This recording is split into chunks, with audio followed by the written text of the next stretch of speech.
నమస్తే అన్న అందరికీ నమస్కారం.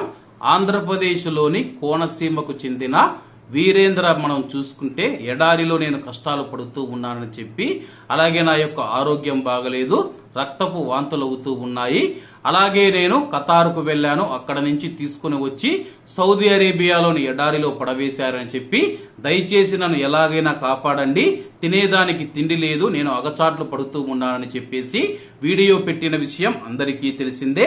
అలాగే యొక్క వీడియో పైన మనం చూసుకుంటే ఆంధ్రప్రదేశ్ రాష్ట్ర మంత్రి నారా లోకేష్ గారు స్పందించి, మీరేం భయపడవలసిన అవసరం లేదమ్మా, నిన్ను ఎలాగైనా సరే మేము ఇండియాకు రప్పిస్తామని చెప్పి టీడీపీ ఎన్ఆర్ఐ విభాగాన్ని ఆయన అలర్ట్ చేయడం జరిగింది. అలాగే సౌదీ అరేబియాలో ఎడారిలో కష్టాలు పడుతూ ఉన్నానంటూ కోనసీమకు చెందిన వీరేంద్ర ఒక వీడియోను పోస్టు చేసిన తర్వాత ఆ యొక్క వీడియో నెట్టింట వైరల్ గా మారింది.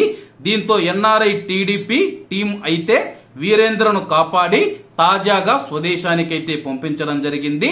నారా లోకేష్ గారి ఆదేశాలతో ఇటీవల శివ అనే వ్యక్తిని కూడా కువైట్ ఎడారి నుంచి కాపాడి ఇండియాకు తీసుకువచ్చిన విషయం అందరికీ తెలిసిందే. కష్టాల్లో ఉన్నామని చెప్పి ఎవరైనా గాని నారా లోకేష్ గారి దృష్టికి ఇటువంటి సమస్యలు వెళుతూ ఉంటే ఆయన వెంటనే స్పందించి ఎన్ఆర్ఐ టీడీపీని ఆయన అలర్ట్ చేసి సేవ్ చేసి ఆ యొక్క బాధితులను, ఆ యొక్క తెలుగు వాళ్ళు ఎవరైతే ఉన్నారో వాళ్ళను స్వదేశానికి ఇండియాకు తీసుకువస్తూ ఉన్నారు. అలాగే గల్ఫ్ దేశాలలో మేము ఇబ్బందులు పడుతూ ఉన్నాము, మమ్మల్ని కాపాడాలని అంటూ వీడియో పెడుతూనే స్పందిస్తూ ఉన్న మంత్రి నారా లోకేష్ గారికి ప్రత్యేక ధన్యవాదాలు తెలుపుకుంటూ అందరూ బాగుండాలి, అందులో మనం ఉండాలి. అందరికీ నమస్తే అన్న, జై హింద్.